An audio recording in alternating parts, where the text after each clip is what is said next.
Hello everybody. Okay, so here we go. Here is some project work for you. This is chemistry in the kitchen chemistry.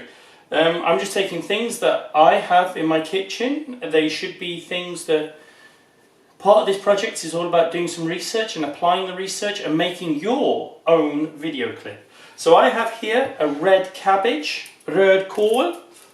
The outer skin is quite dry, I don't want that, I want some of the nice fresh stuff from inside. But you know what, I'm just going to chop a bit off. Don't need this, I just want that. Let's move that out the way. Okay, I want the nice fresh stuff that's inside because that's a dye, that is a pigment. Obviously it's very nice and purple, and it's also an indicator. So therefore I can make my own indicator. So there's my nice fresh red cabbage. You can see already the pigment there. I'm going to chop it up quite nice and small. I've got an empty bowl here. I want to convince you it's nice and clean. Rinse it out some clean water. So now there's only water in there. I'm just chopping this up into little strips.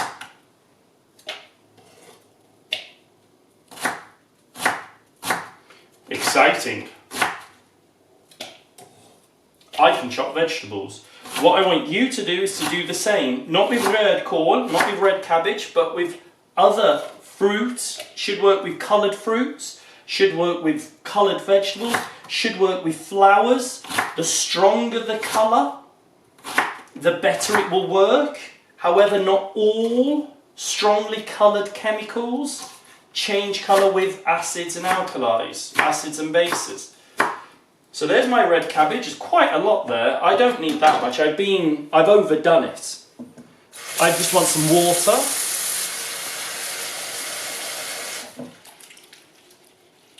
So there we go. I've got some water in there. Mix it around. As I'm overdoing it, let's just overdo it. Bit more water. I just want to mix it around to make sure that I've got plenty of the pigment in my water. I should have brought a tea towel really. And there is my cabbage water. Wonderful. A whole glass full. Don't actually need that. I can eat that later. I will make some nice coleslaw. Get a tea towel. Don't need the knife. You can go away.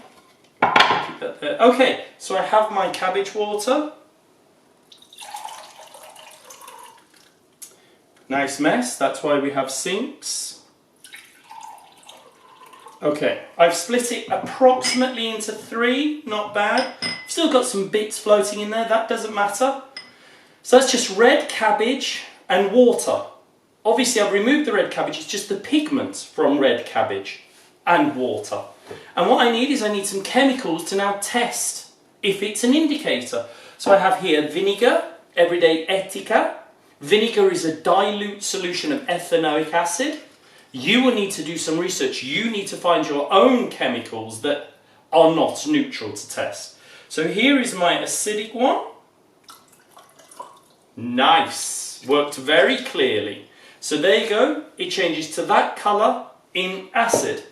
And then I need base. I've got barkpulver, which is predominantly, if you look on the ingredient, it's got E450 and E500, which is, if I was being graded, I would do the research and I would check this. I'm fairly convinced though that barkpulver is mainly sodium hydrogen carbonate.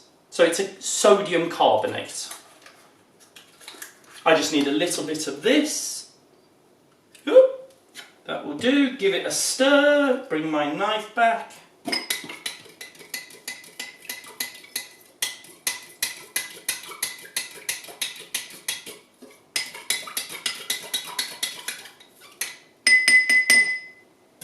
And it's got a paler pink.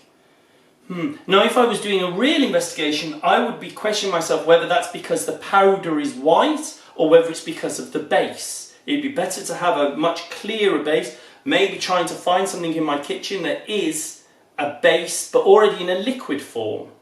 or doesn't have any colour, but is that just from the white powder or is it a different colour? Maybe if I was to leave it for some time, it might dissolve properly and it might be a very clear different colour. It's certainly a different shade of purple. This one's a very clear purple, this one's a lighter, pinker purple. Not as convinced with that one, but certainly I've created an acid indicator. This was neutral, here is my acid, very nice clear colour change. Your challenge is to make your own indicator and to test it. You will need to do some research. I fully accept that. But you're going to need to do the research for what vegetables, what fruits, what flowers work. You're going to have to go and find them. Go for a walk in the park. I'm not saying rip up millions of flowers. You should only need 1 or 2 flowers. The pigment in flowers is incredibly strong. I've overdone it here so that I can clearly demonstrate how easy it is. You need to make your own pigment. I've also made loads. You don't need to make so much.